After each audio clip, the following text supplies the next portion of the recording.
तो तेजस्वी यादव को कन्हैया कुमार का डर क्यों सता रहा है? नमस्कार, सिटी पोस्ट के इस खास पेशकश में आपका स्वागत है। मैं हूं श्रीकांत प्रत्यूष। इस वीडियो में हम चर्चा करेंगे कि कन्हैया कुमार विधानसभा चुनाव में क्या करने वाले हैं। क्या लोकसभा चुनाव की तरह कन्हैया कुमार विधानसभा चुनाव में भी आरजेडी की वोट बैंक में सिंधवारी करेंगे? तेजस्वी यादव क्यों डरे सहमे हैं कन्हैया कुमार से? कन्हैया कुमार किसके लिए वरदान साबित होंगे और किसके लिए अभिशाप? इस वीडियो में इसी बात पर हम चर्चा करेंगे, क्योंकि कन्हैया कुमार बिहार पहुंचने वाले हैं। जी हां, कन्हैया कुमार लोकसभा चुनाव में भी आरजेडी के लिए सरदर्द बने हुए थे। कन्हैया कुमार के डर की वजह से ही आरजेडी ने उनको गठबंधन में नहीं रखा, उनके लिए एक सीट भी नहीं छोड़ा और कन्हैया कुमार चुनाव मैदान में उतर गए। खूब माहौल बनाया, लगा कि गिरिराज सिंह को हरा देंगे, लेकिन खुद चुनाव हार गए। लेकिन माहौल तो बना दिया था और गिरिराज सिंह की जो जीत हुई है उसकी वजह कन्हैया कुमार का चुनाव लड़ना भी माना जाता है, क्योंकि आरजेडी का जो परंपरागत वोट बैंक था, मुस्लिम का वोट बैंक और युवा यादवों का, वो बिखर गया, कन्हैया कुमार के साथ हो गया और इस वजह से आरजेडी के प्रत्याशी बुरी तरह से हार गया।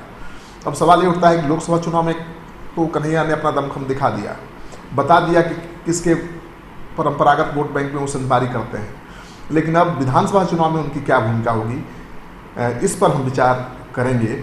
लोकसभा चुनाव में भी आरजेडी को सीपीआई नेता कन्हैया कुमार द्वारा अपने वोट बैंक में सिंधमारी का खतरा सता रहा था और इस विधानसभा चुनाव में भी डर सता रहा है।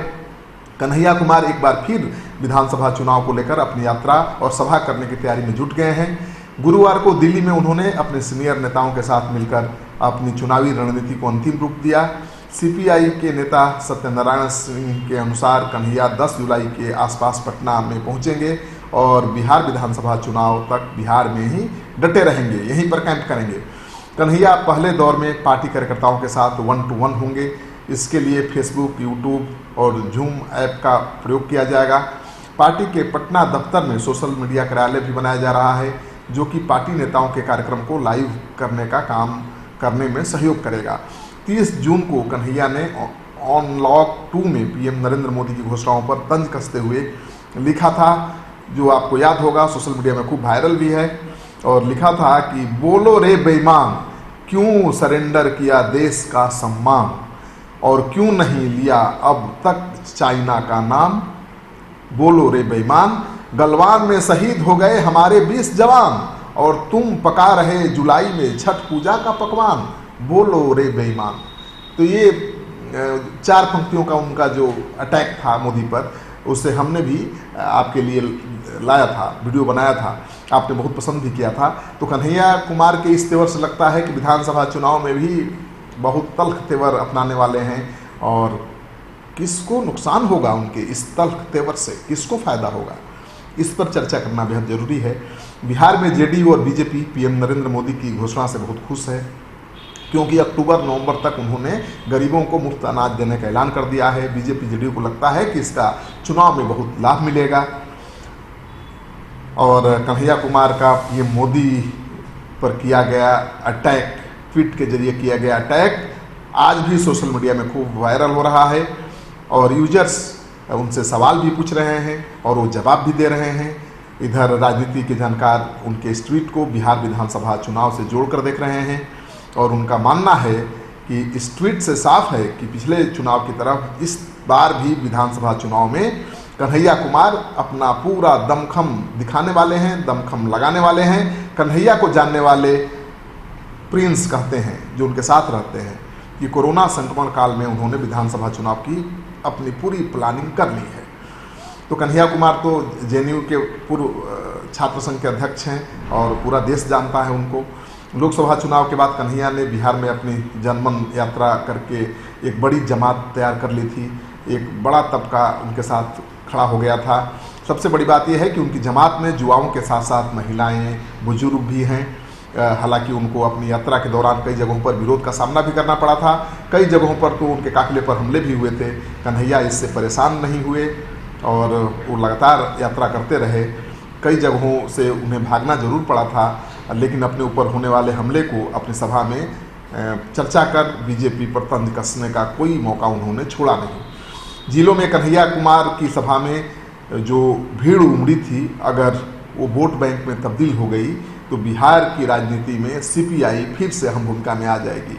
सीपीआई सरकार बनाने में किंग मेकर बन जाएगी, ये मानना है राजनीति के जानकारों का। लेकिन पार्टी में मची भगदड़ से परेशान तेजस्वी यादव के लिए कन्हैया का इस चुनाव में आक्रामक होना फायदेमंद नहीं लगता है। कन्हैया तेजस्वी यादव के लिए एक बड़ी चुनौती है। कन्हैया के बिहार के आने की सूचना आरजेडी को सता रहा है, क्योंकि उन्हें डर है कि उनका जो परंपरागत वोट बैंक है उसमें कन्हैया कुमार सिंधमारी करेंगे। अभी तक जो महागठबंधन बन रहा है या जो उसका स्वरूप सामने आया है उसमें सीपीआई का कहीं चर्चा नहीं है। जाहिर है कि तेजस्वी यादव कन्हैया कुमार से परहेज कर रहे हैं, लेकिन कन्हैया कुमार बेपरवाह हैं और चुनाव में अहम भूमिका निभाने को बेताब हैं। जब वो चुनाव मैदान में उतरेंगे तो किसके वोट बैंक में सिंधमारी करेंगे? आरजेडी को लगता है कि उनके परंपरागत वोट बैंक में सिंधमारी करेंगे। कन्हैया ने अपनी यात्रा के दौरान आरजेडी के ही परंपरागत वोट को हमेशा काटा है। 1990 से बिहार के ज़्यादातर मुस्लिम वोटर आरजेडी के साथ रहे हैं, आज भी खड़े हैं। लालू प्रसाद के लिए उन्होंने कांग्रेस को छोड़ा था, लेकिन लोकसभा चुनाव के बाद कन्हैया की सभा में जिस प्रकार से उनकी जमात ने बढ़ चढ़ कर भाग लिया, इससे लगा कि अब जो आरजेडी का परंपरागत वोट बैंक है, मुस्लिमों वाला वोट बैंक, वो चटक जाएगा, खिसक जाएगा, कन्हैया कुमार के साथ हो जाएगा। और बेगूसराय में हुआ। अगर मुस्लिम वोट बैंकों का गोलबंदी रहता, मुस्लिमों की गोलबंदी रहती आरजेडी के पक्ष में मजबूती से, तो गिरिराज सिंह के जीत का अंतर इतना नहीं होता, इतना बड़ा नहीं होता। तो कन्हैया कुमार के साथ मुस्लिम जुड़ रहे हैं, खासतौर पर मुस्लिम जुआ, यादव समाज के भी जो जुआ हैं उनसे जुड़ रहे हैं, बुजुर्ग जुड़ रहे हैं, महिलाएं जुड़ रही हैं। बुजुर्ग तो फैन हैं कन्हैया कुमार के। तो कन्हैया कुमार इस चुनाव में अपना दमखम दिखाने वाले हैं और तेजस्वी यादव की चुनौती बढ़ाने वाले हैं। अब अगर महागठबंधन में कन्हैया कुमार की पार्टी शामिल हो जाए तब बात अलग है, लेकिन जिस तरह से लोकसभा चुनाव में आरजेडी ने उनसे दूरी बनाए रखी, उनके लिए एक सीट भी नहीं छोड़ा, ये माना जा रहा है कि कन्हैया कुमार को तेजस्वी यादव एक चुनौती के रूप में देखते हैं, क्योंकि वो भी युवा हैं और उनको सपोर्ट करना आरजेडी को महंगा पड़ सकता है। इस वीडियो को ज़्यादा से ज़्यादा लोगों के साथ शेयर करिए। अगर आपने अब तक हमारा चैनल सब्सक्राइब नहीं किया है तो कर लीजिए। आपका सहयोग समर्थन सिटी पोस्ट की टीम के लिए बहुत मायने रखता है।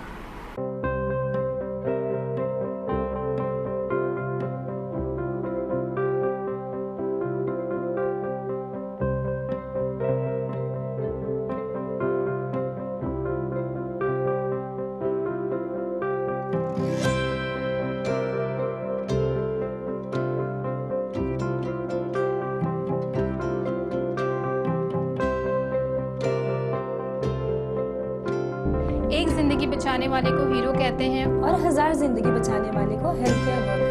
Our heart never hardens, our temper never tires. Our touch never hurt. We value what we do. We at Paras work for cause, not for applause. Lockdown के समय, लॉकडाउन के बाद हम हैं आपके साथ।